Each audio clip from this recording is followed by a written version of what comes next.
Welcome to our channel. Many people remember Tiny Tim for his whimsical falsetto and beloved ukulele performances, but behind the stage persona was a far more complex and emotional journey. In this video, we'll delve into the deeper truth of Tiny Tim's story, his turbulent relationships, his relentless drive to perform, and ultimately the final days that sealed his legacy. Tiny Tim's life and personal relationships. Tiny Tim was born Herbert Corey on April 12, 1932.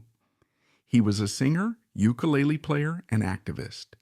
His most famous song was his falsetto rendition of Tiptoe Through the Tulips. Tim married Victoria May Budinger, also known as Miss Vicky, on The Tonight Show starring Johnny Carson. He wrote his own vows and they announced they were expecting a baby a month later. Unfortunately, Victoria suffered a miscarriage but later gave birth to a healthy child named Tulip Victoria. The couple lived apart and divorced 8 years later, having been married from 1969 to 1977. Tim later entered into another marriage that did not involve much intimacy or time together. He and Jan always stayed together from 1984 to 1995. His final wife was Susan Marie Gardner, whom he married in 1995 and remained with until his death in 1996. Most sources report that, by this time, the singer had finally found true love. Now let's delve deeper into what these relationships reveal about Tiny Tim's life and the era in which he lived. Tiny Tim's beginnings trace back to the early 1930s. Right in the midst of the Great Depression. Born Herbert Corey, he entered a world where radio broadcasts, jukebox hits, and traveling acts provided escapism from economic hardship. From an early age, he developed a keen fascination with popular music from previous decades, songs that others might consider relics of the past. This devotion to older music would later become essential to his charm as an entertainer. By the time he first gained widespread fame, the world had changed dramatically from the 1930s. The late 1960s were a period of cultural revolution, social upheaval, and groundbreaking shifts in entertainment. People were tuning in to watch variety shows like Rowan and Martin's Laugh-In. Talk show personalities such as Johnny Carson were major tastemakers. Tiny Tim's wedding to Miss Vicky on Carson's program became an iconic moment in television history precisely because it merged live entertainment, personal drama, and comedic novelty in one unforgettable broadcast. Despite the spectacle of that moment, the relationship was not simply a media ploy. Tiny Tim did genuinely care for Miss Vicky. Still, the immense age gap along with relentless public scrutiny, put pressure on both. Their miscarriage was a heartbreak largely overshadowed by the comedic framing of Tiny Tim's on-stage persona. When they finally welcomed their daughter Tulip Victoria, the public recognized the irony of naming her after the very flowers that made Tiny Tim a household name. But overshadowing the humor was the stark reality of the couple's marriage. Even with a child, they were seldom able to find lasting harmony, and the pressures of constant public attention took their toll. Their divorce, finalized in 1977, arrived at a time when divorce rates in America were rising.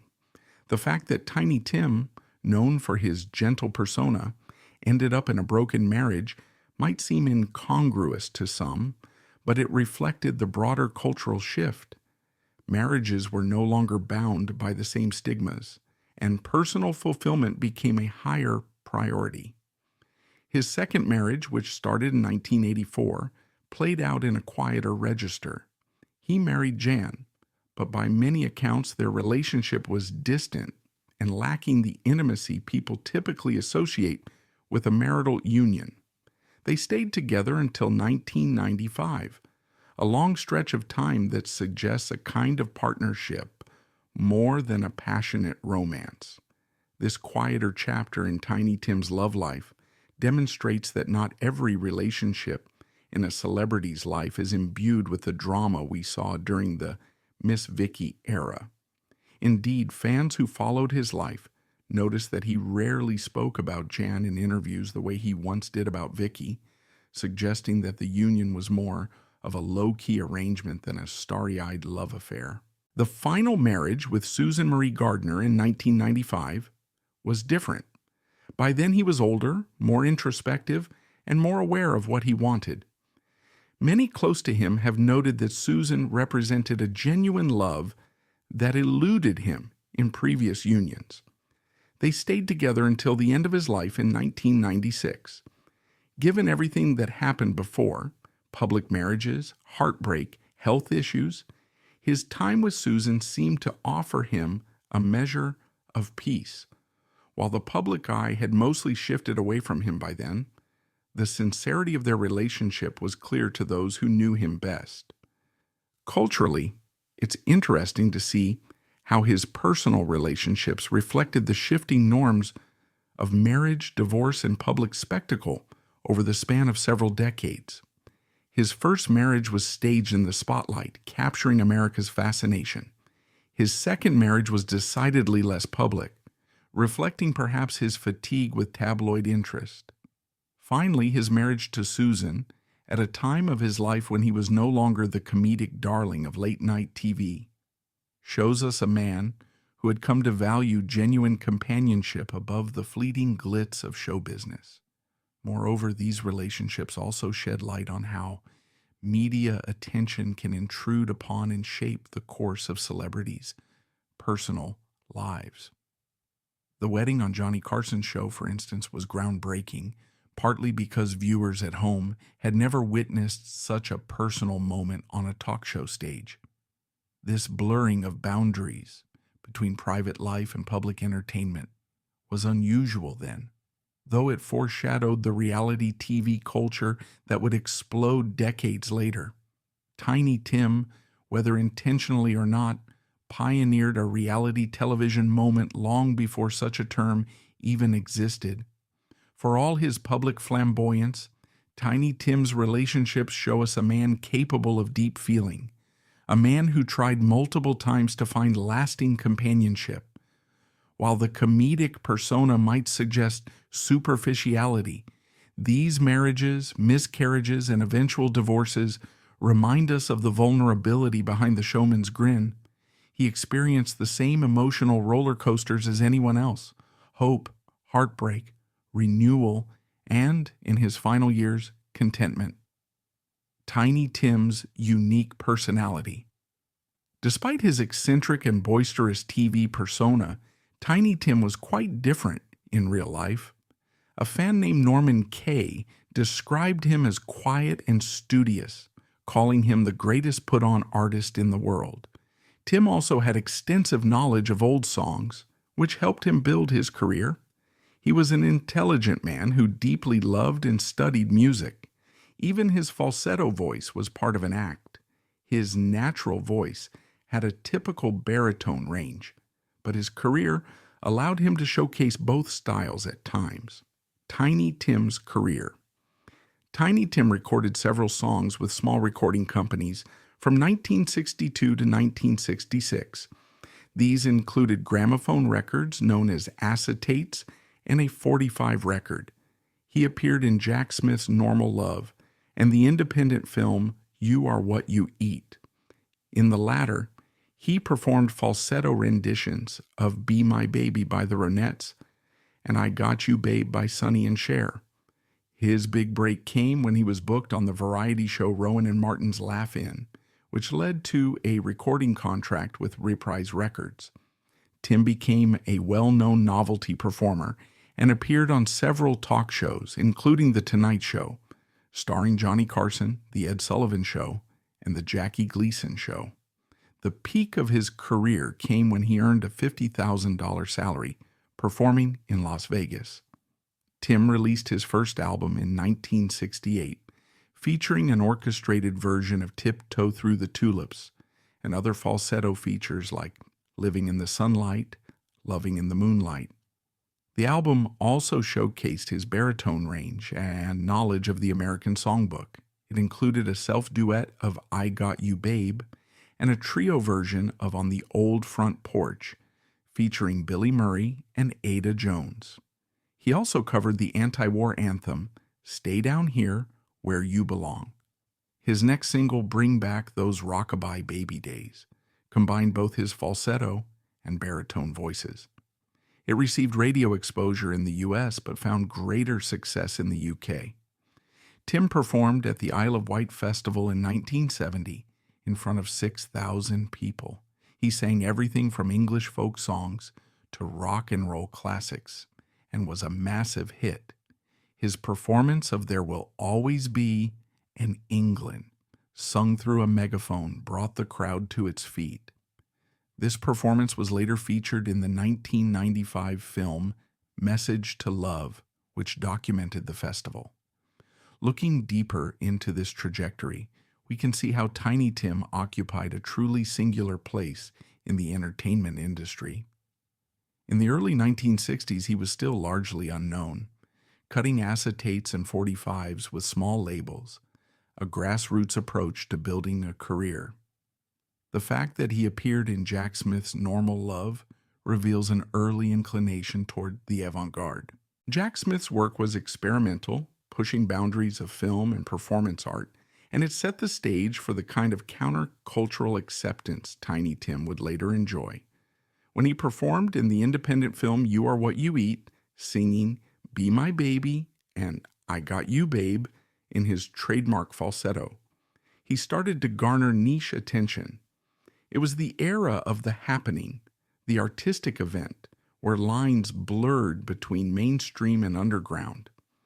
Tiny Tim, with his bizarre charm, was tailor-made for such an environment, bridging the gap between comedic novelty and genuine musical curiosity.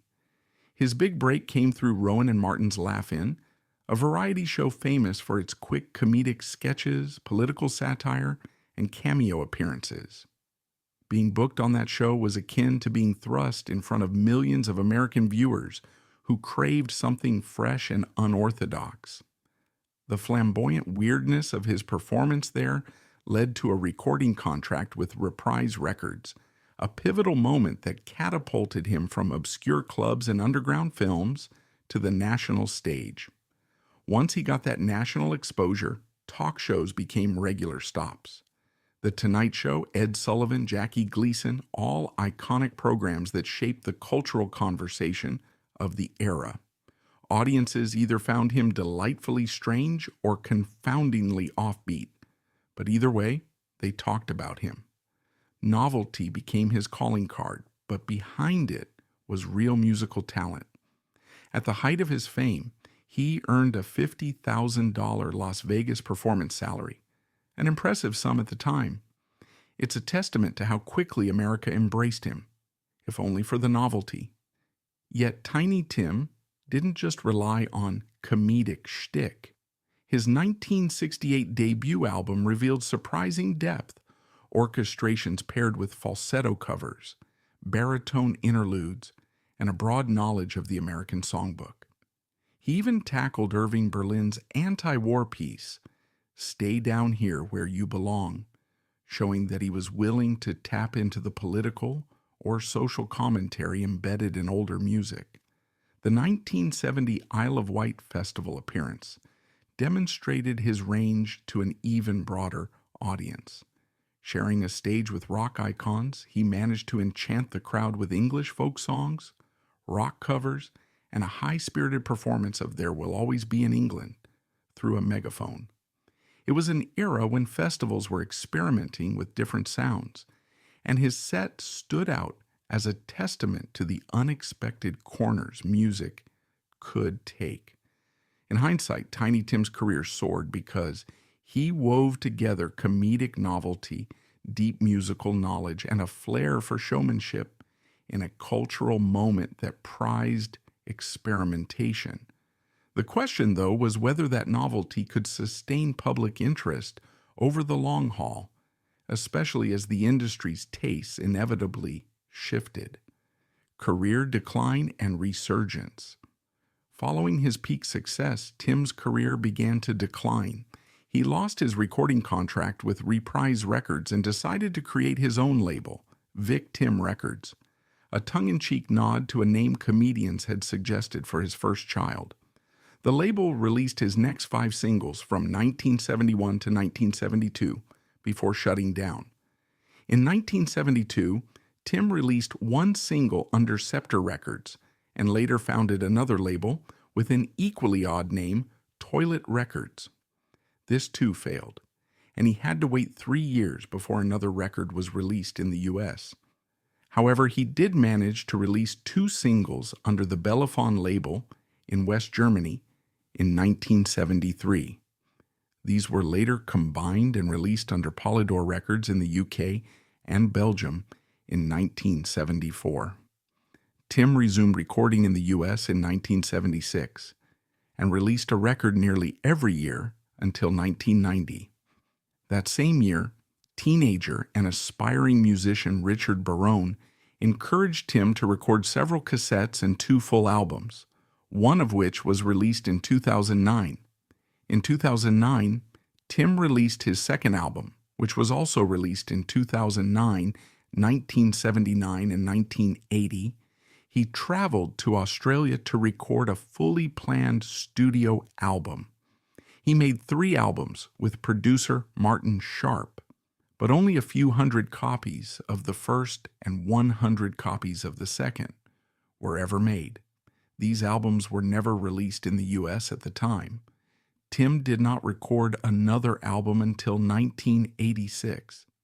He hired a teenage DJ named Rich Hendricks to manage his tour dates in 1985. They worked together to revive his career. In 1987, he released a new song, joined the Allen C. Hill Circus, and played an evil ukulele-playing clown in the horror film Blood Harvest. In 1988, he released a country single called Leave Me Satisfied for NLT Records. He visited Nashville during the Country Music Fanfare, now known as the CMA Music Festival, and re-recorded 2 country albums that were never released. Tim continued releasing albums in the 1990s when public interest in his music saw a resurgence. These albums included Rock, I Love Me, and Gerlin. He also recorded an unreleased Tiptoe Through the Tulips music video with the New York punk band ISM. He made several appearances on The Howard Stern Show and was featured in the 1997 film Private Parts. Tim also worked with other artists including Brave Combo, His Majesty, Current 93, and Nurse with Wound. It's important to note that novelty performers often face the problem of sustaining an audience once the initial curiosity fades. Tiny Tim's act, while groundbreaking in the 1960s, started to lose its mainstream appeal in the 1970s as music trends veered elsewhere. Disco, punk, and new waves of rock gained momentum, leaving a falsetto ukulele crooner with comedic tendencies looking outdated in the eyes of many record executives. In response, he tried to maintain creative control by launching labels like Vic Tim Records and Toilet Records. The pun-filled names reflect both his sense of humor and perhaps an attempt to recapture the provocative charm that first won him fame. Yet distributing records independently in the 1970s wasn't as feasible as it would become in the digital age. Pressing vinyl, securing radio play, and marketing required resources that Tiny Tim struggled to maintain. His short-lived successes overseas, like the singles he released on Bellafon in West Germany, show that his appeal had not vanished entirely. It had simply become more niche. Some pockets of Europe had a penchant for American novelty and nostalgia acts, and they welcomed Tiny Tim's brand of musical eccentricity. The subsequent releases under Polydor in the UK and Belgium further demonstrate that he still had international opportunities, even though they didn't necessarily catapult him back to the top of the charts.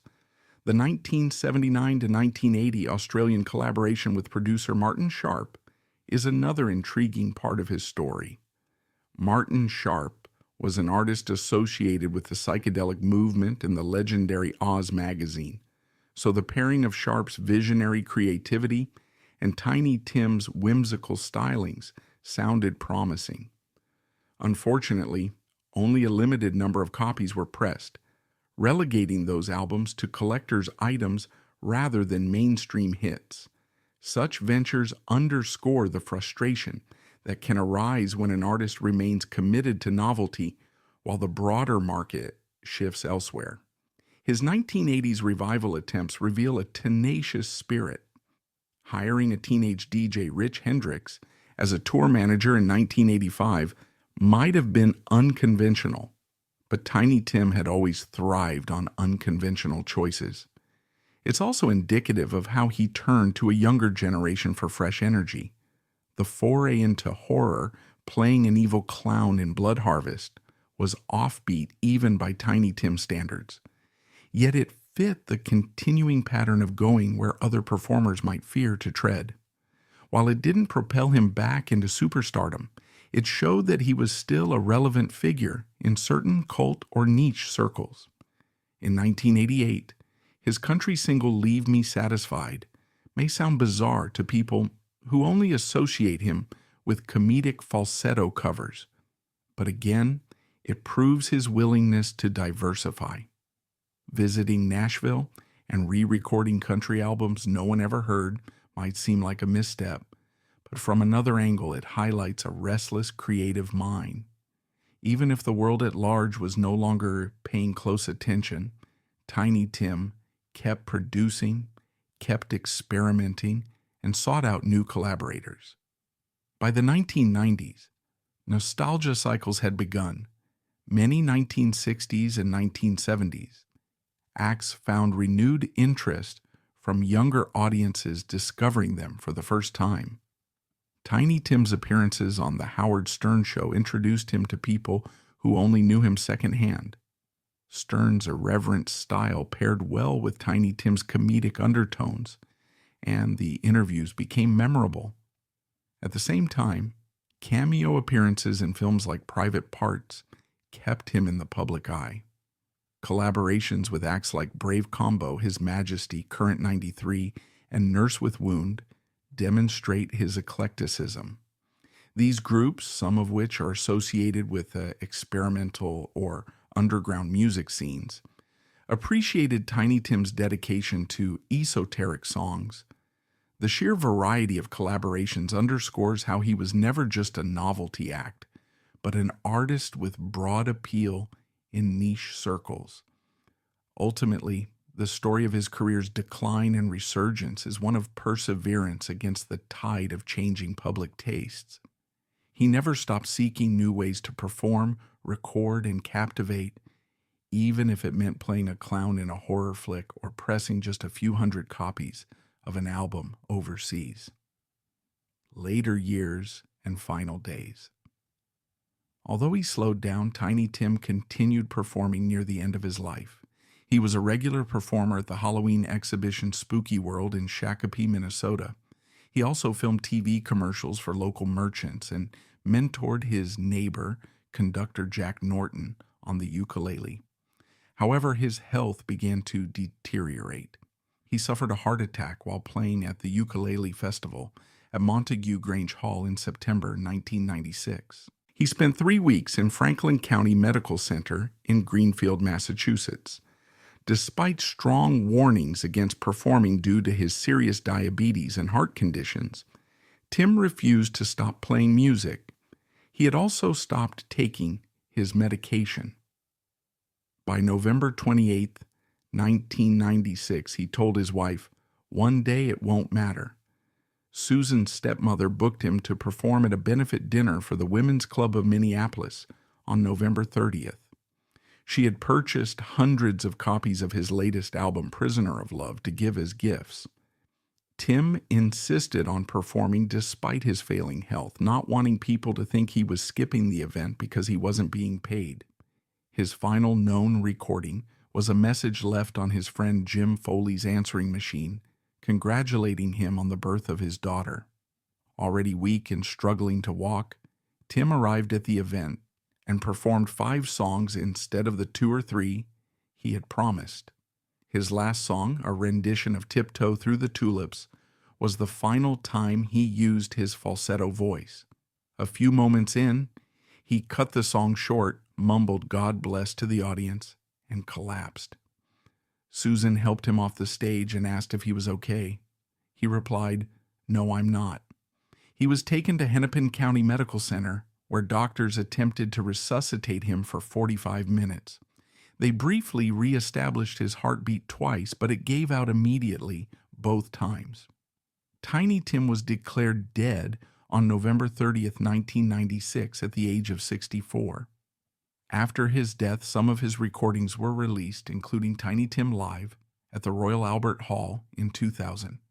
A book about his life, Eternal Troubadour, The Improbable Life of Tiny Tim by Justin A. Martell, was published on February 9th, 2016, in honor of the 20th anniversary of his passing. These last days illustrate a consistent theme: Tiny Tim's unwavering dedication to performance. Even when doctors warned him to stop, even as diabetes and heart issues grew dire, he persisted. Some may criticize this decision as reckless, while others admire the devotion to his craft. It might have been the only way he knew to live, always entertaining, always singing, always telling the world that even the simplest melodies strummed on a ukulele mattered. His final performance at the Women's Club of Minneapolis was a tragic yet oddly fitting end. Despite being so weak that he could barely stand, he insisted on delivering 5 songs. That he chose Tiptoe Through the Tulips as his last was almost poetic. The song that brought him fame in the 1960s now became the coda to his life. He collapsed mid-performance, an ending that feels both heartbreakingly abrupt and thematically resonant. In some ways it recalled the old entertainers of vaudeville who would joke about dying on stage. For Tiny Tim, performing was inseparable from living. To stop would be to lose the very essence of his identity. When he passed at age 64, the outpouring of tributes reflected the diverse ways in which people remembered him. Some saw a comedic oddity who sang in a funny voice. Others saw a deeply knowledgeable musician who carried a torch for older songs. The subsequent release of Tiny Tim Live at the Royal Albert Hall offered a snapshot of him in his prime, reminding fans that he wasn't just a novelty. He was a performer who could captivate a large audience with charm, wit, and genuine musical prowess. Justin A. Martell's biography, Eternal Troubadour, The Improbable Life of Tiny Tim, published in 2016, further cements his legacy. That the book appeared 2 decades after his death speaks to ongoing fascination with the man behind the falsetto. It filled in gaps about his life, his motivations, and the complexities of his character that many had missed when he was merely a bizarre television sensation.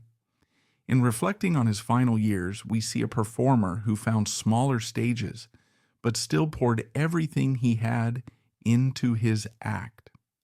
Halloween exhibitions like Spooky World might not offer the same level of prestige as Las Vegas, but for Tiny Tim, any stage was a worthy stage. Filming local commercials, mentoring a neighbor on the ukulele, these might be considered minor gigs, but for someone who believed in the power of performance, they remained opportunities to share joy and wonder. His story can also be viewed as a cautionary tale about the toll that relentless dedication can take on an artist's health. Fame is fickle, and the transition from peak celebrity status to smaller venues can be emotionally and physically draining. Tiny Tim handled it with a certain grace, never appearing bitter or resentful, even as his body began to fail him. In a sense, his final performance was an affirmation of that old show business creed. The show must go on no matter the obstacles. Ultimately, Tiny Tim's passing on November 30th, 1996 closed the curtain on a life dedicated to the stage. Yet it also opened the door for retrospective appreciation. Over the years, fans and historians alike have re-examined his records, studied his performances, and found layers of complexity beneath the comedic veneer. He embodied both the comedic flash of novelty and the deep reverence of a musical archivist who genuinely cherished vintage tunes. Today, the mere mention of Tiptoe Through the Tulips conjures images of this lanky, big-hearted performer with a distinct vibrato. Some hear that title and think of a comedic relic, while others recall an artist who bravely flouted convention and refused to be neatly categorized. The truth is, Tiny Tim was both, and that duality is what has kept his legend alive. As we revisit his final days, let's not forget how extraordinary it is that a man whose career hinged on novelty managed to remain a point of cultural interest for decades. That continued fascination culminating in posthumous releases and detailed biographies underscores the timeless appeal of a performer who dared to follow his own melodic path, no matter how unusual it seemed to the rest of the world. We hope this glimpse inside Tiny Tim's painful final days sheds light on the man behind the falsetto and underscores the passion that drove him to sing right up until the very end. That's the content of today's video. If you enjoyed the video, give us a like, comment, and don't forget to subscribe to the channel to receive more of our new videos. Thanks for watching.